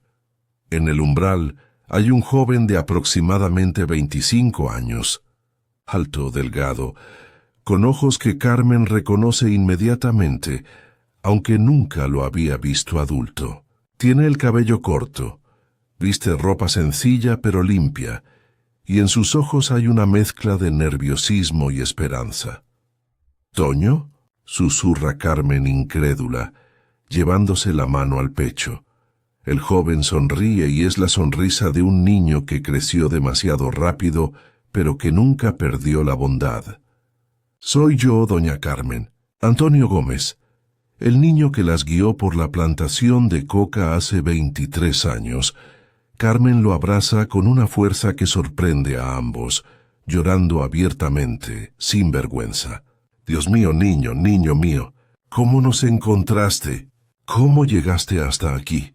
Toño entra al apartamento, limpiándose las lágrimas con el dorso de la mano. «Lucía me encontró a mí primero», dice con voz temblorosa. «Hace 4 años. Estaba investigando las rutas antiguas de tráfico para un documental. Regresó a Colombia. A la región me buscó durante meses. Me ayudó a salir de allí. Pagó mis estudios universitarios. Me consiguió una visa humanitaria. Ahora soy trabajador social aquí en Madrid. Ayudo a niños víctimas de tráfico y explotación a reconstruir sus vidas». «¿Y Lucía?», pregunta Carmen, su corazón acelerándose con esperanza y miedo a la vez. «¿Dónde está? ¿Por qué no vino contigo?». Toño baja la mirada, y Carmen ve la respuesta en sus ojos antes de que hable. El mundo se detiene. «Lucía murió hace 6 meses», dice con voz quebrada, las lágrimas corriendo por su rostro. «Cáncer. Los médicos dijeron que estaba relacionado con las quemaduras, con las toxinas de la gasolina que absorbió su cuerpo aquella noche, con las infecciones que nunca sanaron completamente por dentro. Su cuerpo luchó durante 23 años, pero al final se rindió». Carmen se sienta pesadamente en el sofá, las piernas falándole, las lágrimas corriendo por su rostro en silencio. Los nietos dejan de jugar, sintiendo el peso del momento, aunque no comprendan las palabras. «Pero antes de morir», continúa Toño, sentándose junto a ella y sacando un sobre grueso de su mochila. «Me pidió que les trajera esto personalmente. Dijo que era lo más importante que había hecho en su vida». Dentro del sobre hay un manuscrito grueso, encuadernado con cuidado.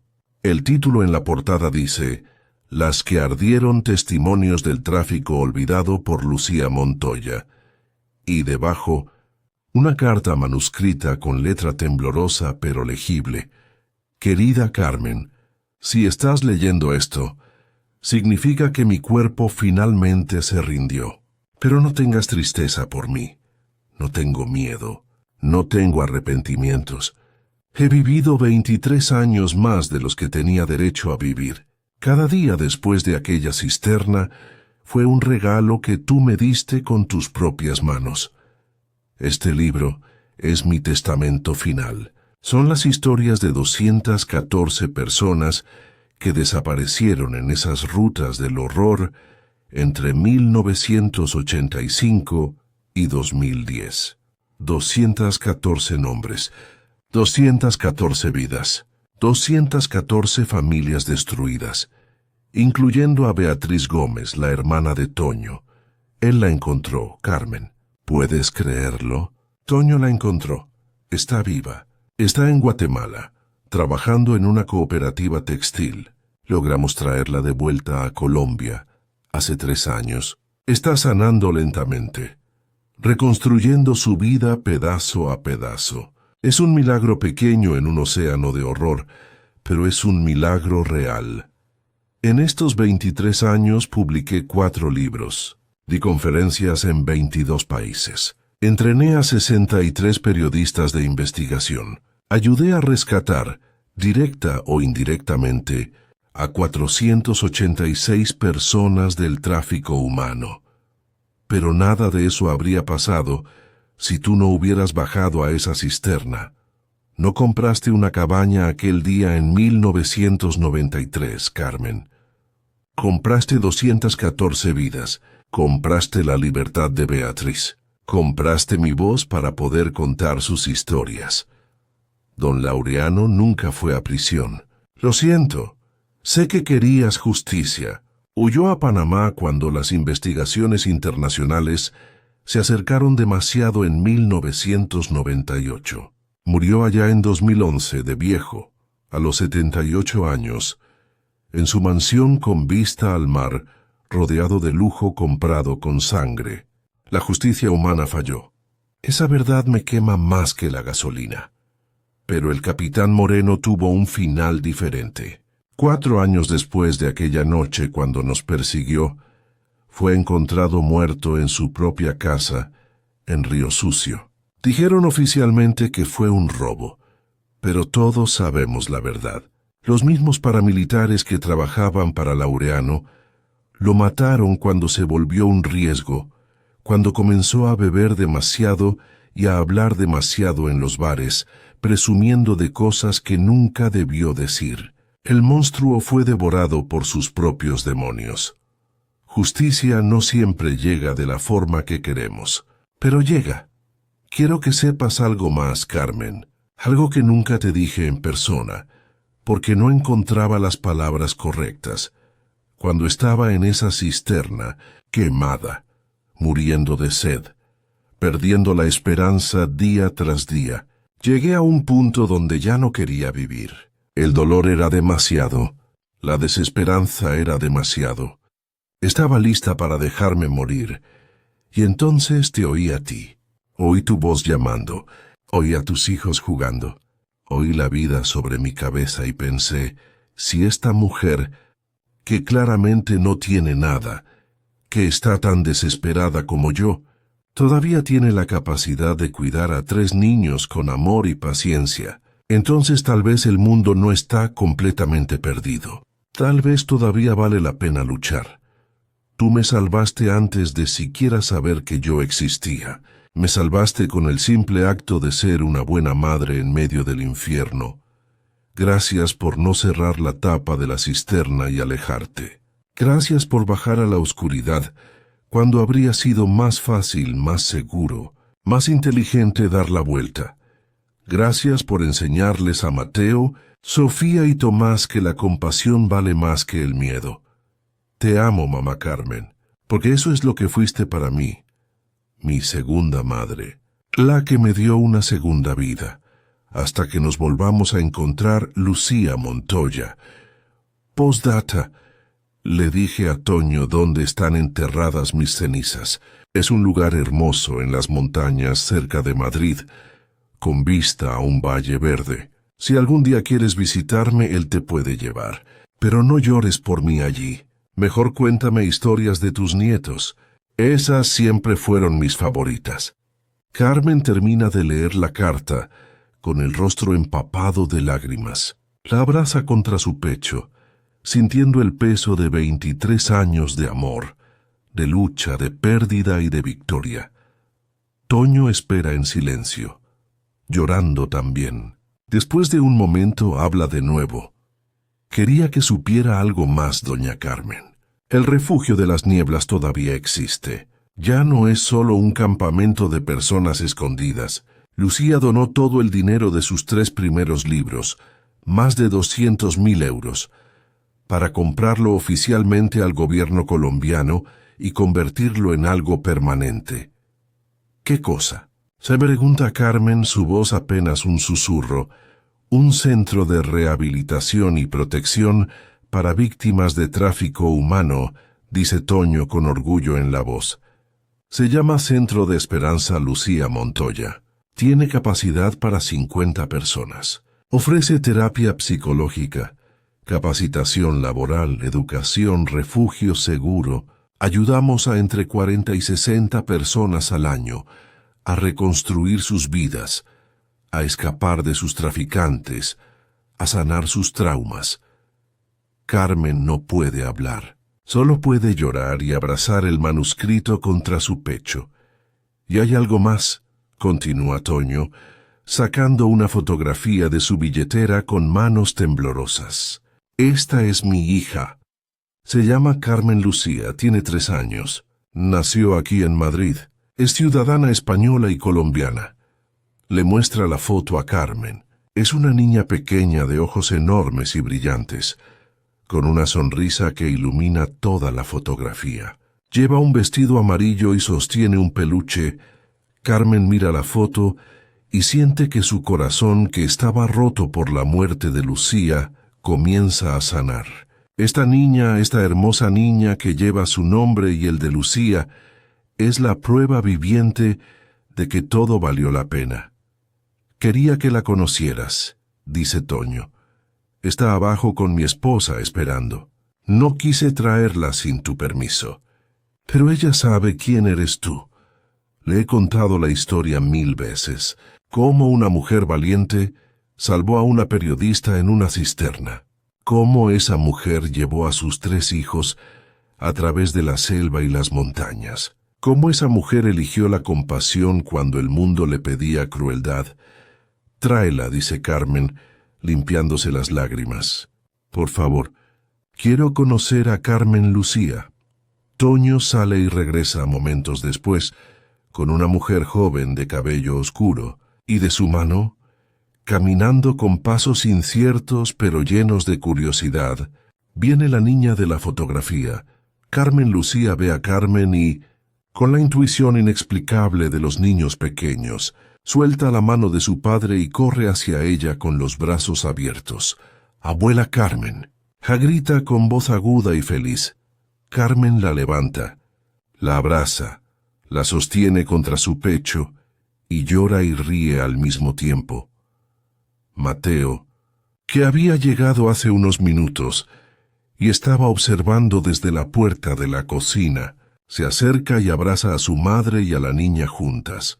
Sofía llama por teléfono desde Ginebra, llorando cuando Mateo le cuenta las noticias. Incluso Tomás, desde el hospital, envía un mensaje diciendo que irá en cuanto termine su turno. Afuera, el sol de Madrid brilla sobre las calles de Lavapiés, sobre los mercados donde se venden especias de 100 países diferentes, sobre los parques donde niños de todas las razas juegan juntos. Adentro, en ese apartamento pequeño pero lleno de amor, 3 generaciones se abrazan. Carmen mira a la niña que lleva su nombre, luego a Toño, que era un niño cuando los salvó, y ahora es un hombre que salva a otros niños. Mira el manuscrito de Lucía sobre la mesa, mira las fotos de sus 3 hijos en las paredes, y finalmente entiende. No compró una cabaña en 1993, compró algo infinitamente más valioso, compró la prueba de que un acto de compasión, un solo acto de elegir lo correcto, cuando sería más fácil elegir el miedo, puede cambiar el mundo de maneras que nunca imaginarás. Salvó a Lucía. Lucía salvó a Toño. Toño salvó a su hermana Beatriz. Y juntos están salvando a cientos más. Esa es la verdadera recompensa. No dinero, no fama, sino la certeza absoluta de que elegir la bondad siempre, siempre importa. ¿Y tú? ¿Qué habrías hecho en el lugar de Carmen? Carmen Reyes podría haber cerrado la tapa de esa cisterna y alejarse. Podría haber entregado a Lucía y cobrado 5 millones de pesos. Nadie la habría juzgado. Todos habrían entendido.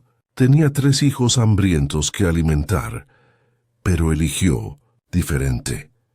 Eligió bajar a la oscuridad cuando habría sido más seguro subir a la luz.